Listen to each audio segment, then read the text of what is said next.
وَنُنَزِّلُ مِنَ الْقُرْآنِ مَا هُوَ شِفَاءٌ وَرَحْمَةٌ لِّلْمُؤْمِنِينَ وَلَا يَزِيدُ الظَّالِمِينَ إِلَّا خَسَارًا۔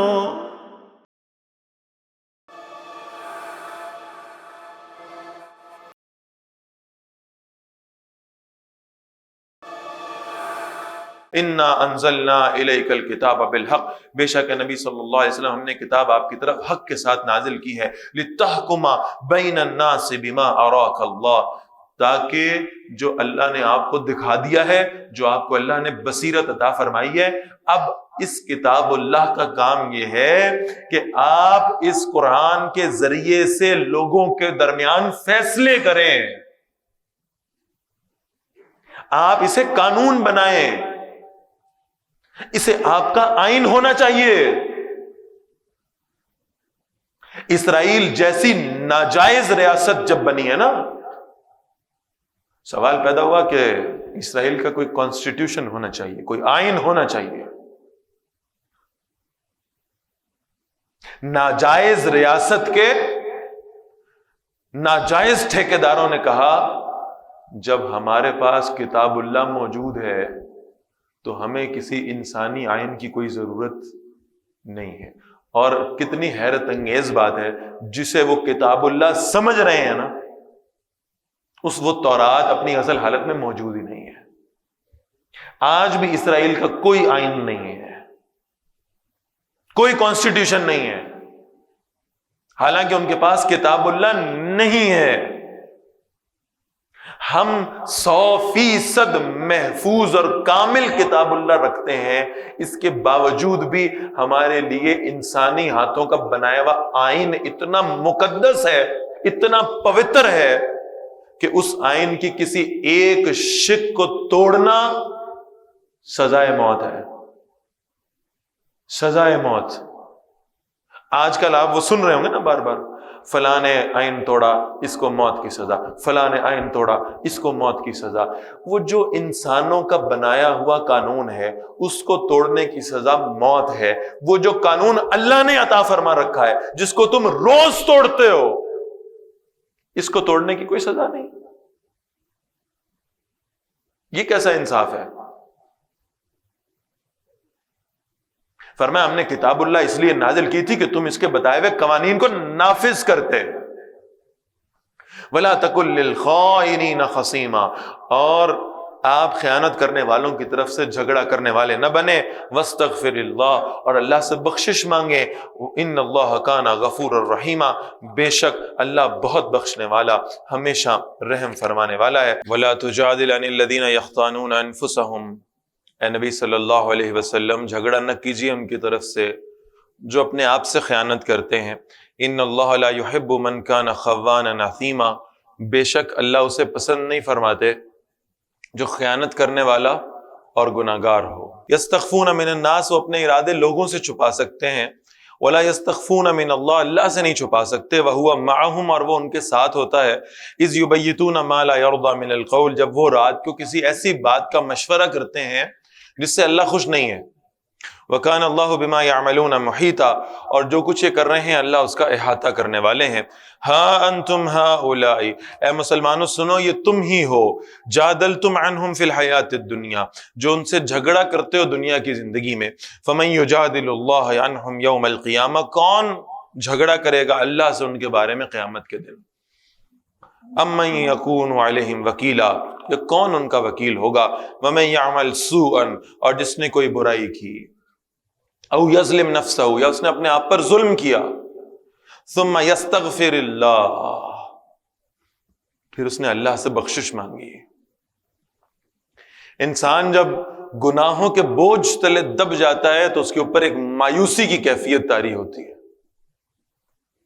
اسے لگتا ہے شاید اب میں اس درجے پر پہنچ چکا ہوں کہ میری مغفرت کی، میری بخشش کی کوئی امید باقی نہیں رہی، کوئی امکان باقی نہیں رہا۔ تو انسان جتنا بھی گناہ گار ہو، بہرحال اللہ کی رحمت سے اسے مایوس ہونے کی ضرورت نہیں ہے۔ فرمایا وَمَن يَعْمَلْ سُوءًا، جس نے کوئی برائی کی، او یظلم نفسہ، یا اس نے اپنے آپ پر ظلم کیا، ثم یستغفر اللہ، پھر اس نے اللہ سے مغفرت مانگی، بخشش مانگی، معافی مانگی، یجد اللہ غفور الرحیم، وہ اللہ کو پائے گا بہت بخشنے والا، ہمیشہ رحم فرمانے والا، اللہ کے دربار سے خالی نہیں لوٹے گا۔ اللہ کے رسول فرماتے ہیں صلی اللہ علیہ وسلم، اللہ فرماتے ہیں اے آدم کے بیٹے تو اپنے گناہوں کے ڈھیر لگانا شروع کر، اور پھر اتنے ڈھیر لگا دے کہ پوری زمین کو اپنے گناہوں سے بھر دے، اور پھر ان کے اوپر تہیں لگانا شروع کر، اور ایسی تہیں لگا دے کہ زمین و آسمان کے مابین جتنا فاصلہ ہے وہ بھی تیرے گناہوں سے بھر جائے۔ اگر اتنے گناہ ہو گئے ہیں، سمندروں کی جھاگ کے برابر، صحراؤں کی ریت کے ذروں کے برابر، پھر بھی اگر سچے دل سے اللہ سے معافی مانگے گا تو اللہ تیری توبہ قبول فرما لے گا۔ مایوسی اللہ کی رحمت سے نہیں ہونی چاہیے، ہر دم اللہ تعالیٰ سے اچھا گمان رکھنا چاہیے، اس لیے کہ اللہ کے رسول فرماتے ہیں صلی اللہ علیہ وسلم، اللہ فرماتے ہیں میں اپنے بندے کے ساتھ ویسا ہوں جیسا وہ میرے لیے گمان کرتا ہے۔ وَمَن يَكْسِبْ إِثْمًا، اور جس نے گناہ کمایا، فَإِنَّمَا يَكْسِبُهُ عَلَى نَفْسِهِ، تو بے شک وہ گناہ اپنے لیے ہی کماتا ہے، اللہ کی بادشاہت میں کوئی کمی نہیں آ رہی، اللہ کی شان اور عظمت کم نہیں ہو رہی کہ یہ اللہ کی نافرمانی کر رہا ہے۔ وَكَانَ اللَّهُ عَلِيمًا حَكِيمًا، اور اللہ سب کچھ جاننے والے اور کمال حکمت والے ہیں۔ وَمَن يَكْسِبْ خَطِيئَةً أَوْ إِثْمًا، جس نے کوئی خطا کمائی یا کوئی گناہ کر لیا، ثُمَّ يَرْمِ بِهِ بَرِيئًا، پھر اس نے اس کا الزام کسی بے گناہ پر تھوپ دیا، فَقَدِ احْتَمَلَ بُهْتَانًا وَإِثْمًا مُبِينًا، تو خود اس پر وہ گناہ کا بوجھ تو ہوگا ہی ہوگا، اس کے ساتھ ساتھ یہ بہتان لگانے کا بوجھ بھی اٹھائے گا۔ وَلَوْلَا فَضْلُ اللَّهِ عَلَيْكَ وَرَحْمَتُهُ، اے نبی صلی اللہ علیہ وسلم، اگر اللہ کا فضل آپ پر نہ ہوتا، اللہ کی رحمت آپ پر نہ ہوتی بالفرض، لَهَمَّ طَائِفَةٌ مِّنْهُمْ أَن يُضِلُّوكَ، یقیناً ان میں سے ایک گروہ ایسا تھا کہ وہ آپ کو اس اللہ کے راستے سے، عدل کے راستے سے ہٹانے کی کوشش کر رہا تھا۔ اگر اللہ کے راستے پہ نبی اکرم صلی اللہ علیہ وسلم کی استقامت اللہ کی رحمت سے ہے، تو پھر میری اور آپ کی استقامت تو اللہ کی توفیق کے بغیر ہو ہی نہیں سکتی۔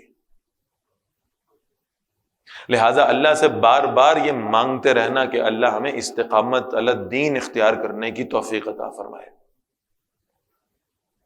وما يضلون الا انفسهم، وہ بہکا نہیں رہے مگر اپنے آپ کو، وما يضرونك من شيء، اور وہ نبی صلی اللہ علیہ وسلم آپ کو بھی کچھ نقصان نہیں پہنچا سکتے۔ وانزل اللہ عليك الكتاب والحکمہ، اور اللہ نے آپ صلی اللہ علیہ وسلم پر کتاب اور حکمت نازل کی ہے۔ وعلمك ما لم تكن تعلم، اور آپ صلی اللہ علیہ وسلم کو وہ سکھایا ہے جو آپ جانتے نہیں تھے۔ وكان فضل اللہ عليك عظیما، اور اللہ کا فضل آپ پر بہت بڑا ہے۔ لَخَيْرَ فِي كَثِيرٍ مِّن نَجْوَاهُمْ، کوئی بھلائی نہیں ہے ان کی بہت سی سرگوشیوں میں، إِلَّا مَنْ أَمَرَ بِصَدَقَةٍ، سوائے اس کے کہ جو صدقے کی ترغیب دیتا ہو۔ چھپ چھپ کر سرگوشیاں کرنا، یہ اگر اسلام کے خلاف سازشوں کے لیے ہیں تو ان سے بری شے کوئی نہیں۔ صرف نجوا کی، سرگوشی کرنے کی ایک صورت اچھی ہے، پسندیدہ ہے، اور وہ یہ ہے کہ خاموشی سے صدقہ کیا جائے، چپ کر کے، بغیر کسی کو بتائے ہوئے، ریاکاری سے بچنے کی خاطر۔ او معروف، یا نیکی کی بات ہو، او اصلاح بین الناس، یا لوگوں کی اصلاح، لوگوں کے درمیان صلح کرانے کی بات ہو۔ وَمَن يَفْعَلْ ذَلِكَ ابْتِغَاءَ مَرْضَاتِ اللَّهِ، جس نے ایسا کیا اللہ کی رضا حاصل کرنے کے لیے، فَسَوْفَ نُعْتِيهِ أَجْرًا عَظِيمًا، قریب ہم اسے شاندار بدلہ عطا فرمائیں گے۔ وَمَن يُشَاقِقِ الرَّسُولَ، اور جو کوئی مخالفت کرے اللہ کے رسول کی صلی اللہ علیہ وسلم، مِن بَعْدِ مَا تَبَيَّنَ لَهُ الْهُدَىٰ، اس کے بعد کہ اس کے اوپر ہدایت واضح ہو چکی ہے، وَيَتَّبِعْ غَيْرَ سَبِيلِ الْمُؤْمِنِينَ، اور اس راستے پر چلے جو مومنوں کے راستے سے الگ ہے۔ ہمارے دین کے 4 مصادر ہیں، قرآن، سنت، اجماع، قیاس۔ اور اجماع سے مراد کیا ہے؟ کہ مسلمانوں کے اہل علم کی اکثریت کا کسی ایک موقف پر متفق ہو جانا، اور اس اجماع امت کی سب سے پہلی صورت ہے اجماع صحابہ رضی اللہ تعالی عنہم اجمعین۔ صحابہ کرام دین کے جس امور پہ متفق ہو گئے، اس اجماع کی دلیل آ رہی ہے اس قرآن میں، وَيَتَّبِعْ غَيْرَ سَبِيلِ الْمُؤْمِنِينَ۔ اگر تم مسلمانوں کے اجماع کے راستے کو چھوڑو گے، جس راستے پہ امت پوری چل رہی ہے، اس کے علاوہ کوئی نیا راستہ اپنا لو گے، اس لیے کہ اللہ کے رسول فرماتے ہیں صلی اللہ علیہ وسلم، یہ امت اور اس کا اجماع گمراہی پہ نہیں ہو سکتا، یہ گمراہی پہ جمع نہیں ہو سکتے۔ لہذا وہ سلف کا طریقہ جو 1450 سالوں سے نسلاً بعد نسلاً چلتا آ رہا ہے، روایت سے چل رہا ہے، سند سے چل رہا ہے، اس راستے کو چھوڑ کر کوئی نیا راستہ اختیار کر لینا۔ بھائی مجھے تو دین ایسے سمجھ میں آیا جیسے آج سے پہلے کسی کو سمجھ نہیں آیا تھا۔ مجھ پر تو قرآن کے وہ نقطے کھلے ہیں جو شاید صحابہ پہ بھی نہیں کھلے تھے۔ مجھے تو حدیث کے وہ پہلو نظر آ گئے ہیں جو شاید کبھی محدثین کو بھی نظر نہیں آئے تھے۔ لہذا میں نے ایک نیا راستہ نکال لیا ہے دین کا۔ یہ محمود نہیں ہے، مذموم ہے، یہ پسندیدہ نہیں ہے۔ دین میں پسندیدہ وہی شے ہے۔ آپ دنیا کے معاملات دیکھتے ہیں، ہمارے لیے دنیا میں ایک ٹرینڈ بنا دیا گیا، ہماری ذہنیت بنا دی گئی کہ دنیا میں جو شے جتنی نئی ہوگی اتنی اس کی قدر و قیمت زیادہ ہوگی، اتنی اس کی ویلیو زیادہ ہوگی، اتنا اس کا درجہ زیادہ ہوگا۔ ہم دنیا میں کسی کپڑے والی دکان پہ جاتے ہیں، جوتوں والی دکان پہ جاتے ہیں، اس سال جو نیو ارائیولز آئے ہیں نا، ان کی قیمت زیادہ ہے، پچھلے سال والوں کی قیمت اس سے کم ہے، اس سے پچھلے سال والے اس سے بھی سستے ہیں۔ معلوم ہوتا ہے کہ اس جدید تہذیب میں ہمیں سکھایا یہ جا رہا ہے کہ جو چیز جتنی نئی ہے اتنی ویلیویبل ہے۔ دین اس کا نام نہیں ہے۔ دین یہ بتاتا ہے کہ جس شے کی سند تمہیں جتنا پیچھے سے ملے گی، جتنی قدیم ہوگی، جتنی دور نبوت سے قریب تر ہوگی، اتنی اس کی قدر و قیمت زیادہ ہوگی، اور جتنی دین میں کوئی شے جدید پیش کی جائے گی اتنی اس کی قدر و قیمت کم ہوگی۔ اور اس کی واضح دلیل ہمارے پاس ہے، اللہ کے رسول فرماتے ہیں صلی اللہ علیہ وسلم، خیر القرون قرنی ثم الذین یلونہم ثم الذین یلونہم۔ آپ نے فرمایا سب سے بہترین زمانہ میرا زمانہ ہے۔ کون اس کا انکار کرے گا؟ کوئی کافر نہیں کر سکتا۔ کتنے تاریخ لکھنے والے لوگ ایسے ہیں جو اہل کفر میں سے تھے، جب تاریخ لکھنے بیٹھے تو رسول اللہ صلی اللہ علیہ وسلم کو اللہ کا نبی نہیں مانا، لیکن یہ مانا ہے کہ آپ صلی اللہ علیہ وسلم سے بہترین شخصیت بھی کسی کی نہیں تھی، اور آپ صلی اللہ علیہ وسلم سے بہترین دور بھی کسی کا نہیں تھا۔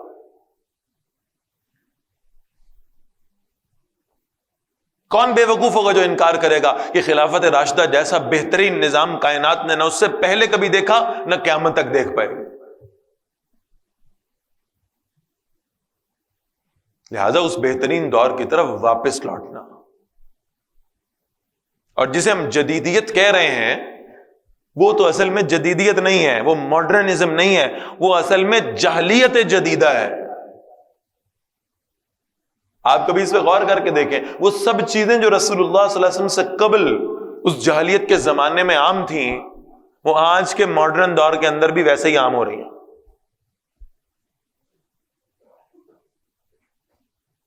وہاں بھی عورتیں بے لباس پھرا کرتی تھیں، آج کے ماڈرنزم کا سب سے بڑا اصول یہ ہے کہ عورت کو بے لباس کیا جائے۔ وہاں بھی کعبۃ اللہ کے اندر اور حرم کی حدود میں کوشش کی جاتی تھی کہ رقاصاؤں کو بلا کر وہاں پر جانا، وہ موسیقی کا اہتمام کیا جائے۔ آج کے اس ماڈرن دور میں بھی یہی ہو رہا ہے۔ وہاں بھی یہ کوشش ہوتی تھی کہ قرآن لوگوں کے کانوں میں نہ جائے۔ سورہ حامیم سجدہ میں آئے گی وہ آیت انشاءاللہ، بلکہ اس کی جگہ جو ہے نا وہ گانے بجانے کے آلات لائے جائیں تاکہ لوگوں کو قرآن سے ہٹایا جا سکے۔ آج میں جو ہمارا یہ جتنا میڈیا چل رہا ہے سب کی یہی کوشش ہے۔ اس دور میں بھی بیٹیوں کو زندہ دفن کیا جاتا تھا، آج کے دور میں بیٹیوں کو پیدا ہی نہیں ہونے دیا جاتا۔ اس دور میں بھی بیواؤں کے کوئی حقوق نہیں تھے، آج بھی نہیں ہے۔ اس دور میں بھی سود چلتا تھا، آج بھی چل رہا۔ وہ دور بھی بے حیائی کا تھا، یہ دور بھی بے حیائی کا۔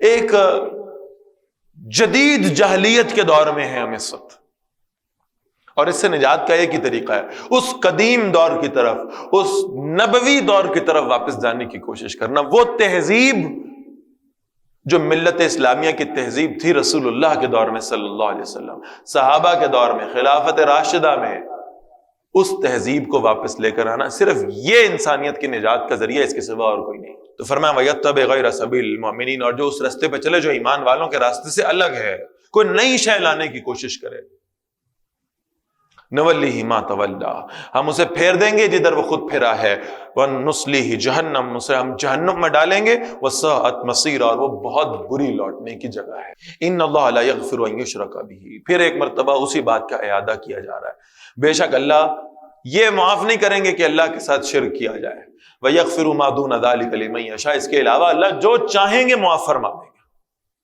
شرک کا جرم معاف نہیں ہوگا، اگر دنیا سے ایسے چلا گیا کہ توبہ کی نہیں ہے اور شرک کر رکھا ہے، بغیر توبہ کے دنیا سے رخصت ہو گیا، تو اس کی معافی کا کوئی امکان نہیں ہے۔ وَمَن يُشْرِكْ بِاللَّهِ، اور جس نے اللہ کے ساتھ شرک کیا، فَقَدْ ضَلَّ ضَلَالًا بَعِيدًا، تو وہ بہت دور کی گمراہی میں جا پڑا۔ إِن يَدْعُونَ مِن دُونِهِ إِلَّا إِنَاثًا، وہ نہیں پکارتے اللہ کے سوا مگر چند ایک زنانہ ناموں کو، کچھ عورتوں کے نام ہیں، کچھ مونس نام ہے جو انہوں نے اپنے بتوں کے رکھے ہوئے ہیں۔ وَإِن يَدْعُونَ إِلَّا شَيْطَانًا مَرِيدًا، اور وہ نہیں پکارتے مگر سرکش شیطان کو، لعنہ اللہ، اللہ نے لعنت کی ہے شیطان پر۔ وقال، اور اس نے کہا تھا، لَأَتَّخِذَنَّ مِنْ عِبَادِكَ نَصِيبًا مَفْرُوضًا، میں تیرے بندوں میں سے ایک مقرر کردہ حصہ ضرور لوں گا، میں تیرے بندوں میں سے ایک بڑی اکثریت ایسی ہوگی جسے بھٹکاؤں گا، گمراہ کروں گا تیرے راستے۔ وَلَا أُضِلَّنَّهُمْ، میں ضرور انہیں گمراہ کر دوں گا، وَلَا أُمَنِّيَنَّهُمْ، اور میں انہیں جھوٹی امیدیں دلاؤں گا۔ کوئی نہیں، اللہ غفور الرحیم ہے، کرتے رہو گناہ، کوئی نہیں، اللہ 70 ماؤں سے زیادہ محبت کرنے والا ہے، گناہ کرتے رہو، کوئی نہیں، تم مسلمان ہو، جنت میں تم نے نہیں جانا تو کس نے جانا، گناہ کرتے رہو۔ میں انہیں جھوٹی امیدوں میں مبتلا کروں گا، میں انہیں سمجھاؤں گا کہ تمہاری زندگی بھی بڑی طویل ہے، موت کے فرشتے کے قریب آنے سے ایک لمحہ پہلے توبہ کر لینا، معافی مل جائے گی۔ میں ایسی امیدیں لگا کر انہیں بھٹکاؤں گا، گمراہ کروں گا۔ وَلَآمُرَنَّهُمْ، اور میں ضرور انہیں ترغیب دوں گا۔ فَلَيُبَتِّكُنَّ آذَانَ الْأَنْعَامِ، پھر وہ ضرور چوپایوں کے کان چیر دیں گے۔ یہ جو جانور بیت اللہ میں غیر اللہ کے نام پہ ذبح کیے جاتے تھے، ان کو نشانی لگائی جاتی تھی ان کے کان چیر کر۔ جن جانوروں کے کان چیر دیے جاتے تھے تو اس کا مطلب ہے کہ نشانی ہے یہ کسی بت کے نام پہ ذبح ہونے والا ہے۔ بعض اوقات مشرکین مکہ یہ بھی کرتے تھے کہ کوئی جانور پیدا ہوتا تھا، ایک بکری نے بچے دیے تو ان میں سے کسی ایک بچے کو یہ طے کر لیا کہ یہ فلاں خدا کے نام پہ معاذ اللہ ہم یہ قربان کریں گے، تو اس کے بچپن میں ہی اس کے کان چیر دیے تاکہ اب سب کو معلوم ہو کہ یہ قربانی کا ہے۔ تو شیطان تمہیں غیر اللہ کی قربانی کی طرف راغب کرے گا۔ وَلَآمُرَنَّهُمْ، اور میں ضرور تمہیں ترغیب دوں گا، میں ضرور انہیں ترغیب دوں گا۔ فَلَا يُغَيِّرُنَّ خلق اللہ، یہ اللہ کی پیدا کی ہوئی صورت کو تبدیل کریں گے۔ یہ کیا ہے؟ Make up.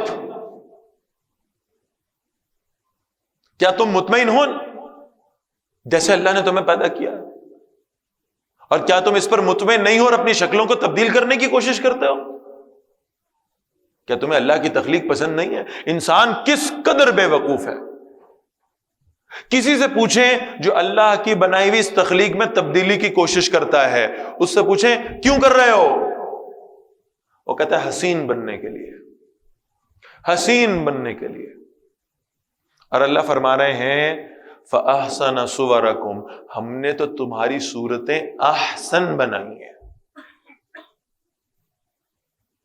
احسن سپرلیٹو ڈگری ہے۔ تم حسین بننے کی کوشش کر رہے ہو، اس کا مطلب ہے تم احسن سے ایک درجہ نیچے آ رہے ہو۔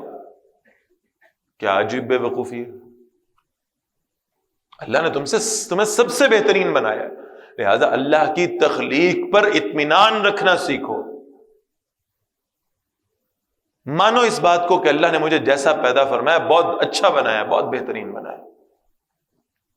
وَمَن يَتَّخِذِ الشَّيْطَانَ وَلِيًّا مِّن دُونِ اللَّهِ، اور جس نے اللہ کو چھوڑ کر شیطان کو اپنا دوست بنا لیا، فقد خسر خسرانا مبینا، تو یقیناً اس نے نقصان اٹھایا اور بہت بڑا نقصان اٹھایا۔ یعدہم ویمنیہم، شیطان ان سے وعدہ بھی کرتا ہے اور انہیں امیدیں دلاتا ہے، وما یعدہم الشیطان الا غرورا، اور شیطان تو صرف دھوکے کا وعدہ کرتا ہے ان سے، یعنی شیطان کے وعدے دھوکے کے سوا کچھ نہیں ہیں۔ اولئک مأواہم جہنم، یہ وہ لوگ ہیں جن کا ٹھکانہ جہنم ہے، ولا یجدون عنہا محیصا، اور وہ جہنم سے بھاگنے کی کوئی جگہ نہیں پائیں گے۔ والذین آمنوا وعملوا الصالحات، اور وہ لوگ جو ایمان لائے اور انہوں نے نیک عمل کیے، سندخلہم جنات تجری من تحتها الانہار، ہم ان قریب انہیں ان باغات میں داخل کریں گے جن کے نیچے نہریں بہتی ہیں، خالدین فیہا ابدا، وہ ان میں ہمیشہ ہمیشہ رہنے والے ہیں۔ وعد اللہ حقا، اللہ کا وعدہ سچا ہے۔ ومن اصدق من اللہ قیلا، اور اللہ سے زیادہ سچا کون ہے قول کے اعتبار سے۔ لیس بامانیکم ولا امانی اہل الکتاب، اے مسلمانوں نہ تمہاری خواہشات سے کچھ ہوگا اور نہ اہل کتاب کی خواہشات سے کچھ ہوگا۔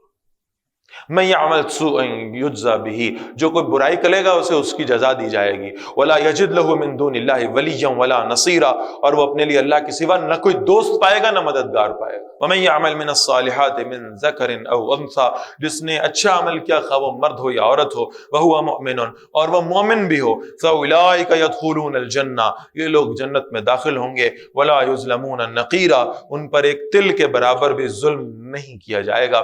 ومن احسن دینا ممن اسلم وجہہ للہ، دین کے اعتبار سے کون اچھا ہے؟ اس شخص کی نسبت جس نے اپنا چہرہ اللہ کے لیے جھکا دیا، جس نے سرنڈر کر دیا اللہ کے سامنے، جس نے اپنی مرضی چھوڑ کر اللہ کے حکم کو سر آنکھوں میں رکھ لیا، جس نے اپنے نفس کی خواہش کو بھی اللہ کے حکم کا تابع بنا لیا، اس سے اچھا کون ہے؟ وَهُوَ مُحْسِنٌ، اور وہ نیک بھی ہے، نیکیاں کرنے والا بھی ہے۔ وَاتَّبَعَ مِلَّةَ إِبْرَاهِيمَ حَنِيفًا، اور اس نے ابراہیم علیہ السلام کے راستے کی پیروی کی جو یکسو تھے۔ وَاتَّخَذَ اللَّهُ إِبْرَاهِيمَ خَلِيلًا، اللہ نے ابراہیم علیہ السلام کو اپنا خلیل بنایا، اپنا دوست بنایا۔ بڑی خوبصورت روایت ہے، اللہ کے رسول صلی اللہ علیہ وسلم مسجد نبوی میں داخل ہوئے، کچھ صحابہ آپس میں بیٹھے ہوئے تھے، کچھ ڈسکشن ہو رہی تھی۔ آپ صلی اللہ علیہ وسلم نے پوچھا تم کس شے پہ گفتگو کرتے ہو؟ عرض کیا یا رسول اللہ صلی اللہ علیہ وسلم، ہم گفتگو کر رہے ہیں اللہ نے ابراہیم علیہ السلام کو اپنا خلیل بنایا ہے۔ خلیل دوست ہیں، تو پھر آپ صلی اللہ علیہ وسلم کی حیثیت کیا ہے؟ آپ کو کیا بنایا؟ تو آپ صلی اللہ علیہ وسلم مسکرائے۔ پھر آپ صلی اللہ علیہ وسلم نے فرمایا اللہ نے ابراہیم کو خلیل بنایا ہے اور مجھے حبیب بنایا ہے۔ ابراہیم خلیل اللہ ہے اور نبی اکرم صلی اللہ علیہ وسلم حبیب اللہ ہیں۔ تو لکھنے والوں نے لکھا کہ دونوں میں فرق کیا ہے؟ خلیل بھی دوست کو کہتے ہیں، حبیب بھی دوست کو کہتے ہیں۔ فرق معلوم ہوتا ہے، خلیل وہ دوست ہے جس سے سب کچھ لے لیا جائے، حبیب وہ دوست ہے جس سے سب کچھ دے دیا جائے۔ آپ کا کوئی دوست ہوگا جس کے بارے میں آپ کو خیال ہوگا اگر خدا نہ خواستہ مجھے کہیں کوئی ضرورت پڑی، میں کسی مشکل میں آ گیا، تو میں اس کو جس وقت فون کروں گا، جس وقت آواز دوں گا، یہ میری مدد کو پہنچے گا۔ اور حبیب وہ ہوتا ہے جس کے بارے میں آپ ہمہ وقت تیار بیٹھے ہوں کہ میرے پاس جو کچھ سب سے بہترین ہے وہ میں اس کے لیے رکھ لوں گا۔ ابراہیم علیہ السلام سے اللہ نے سب کچھ لیا ہے، باپ کی قربانی مانگی ہوئی، باپ چھوڑنا پڑے گا، چھوڑ دیا، بیوی بچوں کو صحرا میں چھوڑنا ہے، چھوڑ دیا، قوم چھوڑنی ہے، چھوڑ دی، سب اللہ کے راستے میں دے جاؤ، بیٹے کے گلے پہ چھری چلا دو، چلا دی، مال خرچ کرو، کر دیا، آگ میں کود جاؤ اللہ کی خاطر، جان دے کے دیکھو، دے دی۔ سب کچھ اللہ لیتے جا رہے ہیں۔ حبیب وہ ہے جسے سب کچھ دیا جائے۔ حضور صلی اللہ علیہ وسلم کو اللہ نے سب کچھ دیا ہے اور سب سے بہترین دیا ہے۔ صورت بھی سب سے بہترین ہے، سیرت بھی سب سے بہترین ہے، اخلاق و کردار بھی سب سے اعلیٰ ہے۔ جو صحابہ آپ صلی اللہ علیہ وسلم کو دیے ہیں نا، وہ ساری کائنات میں نبیوں کے بعد سب سے بہترین قلوب تھے جو اللہ نے اپنے نبی کو عطا فرمائے۔ امہات المومنین جو عطا فرمائی ہیں وہ کائنات کی سب سے بہترین عورتیں تھیں۔ پوری کائنات میں جو سب سے بہترین تھا نا، وہ اللہ نے اپنے رسول کے لیے رکھ لیا صلی اللہ علیہ وسلم۔ اسے کہتے ہیں حبیب اللہ۔ فرمایا وَلِلَّهِ مَا فِي السَّمَاوَاتِ وَمَا فِي الْأَرْضِ، جو کچھ آسمانوں میں ہے اور جو کچھ زمین میں سب اللہ کے لیے ہے۔ وَكَانَ اللَّهُ بِكُلِّ شَيْءٍ مُحِيطًا، اور اللہ یہ جو ہر شے کا احاطہ کرنے والا ہے۔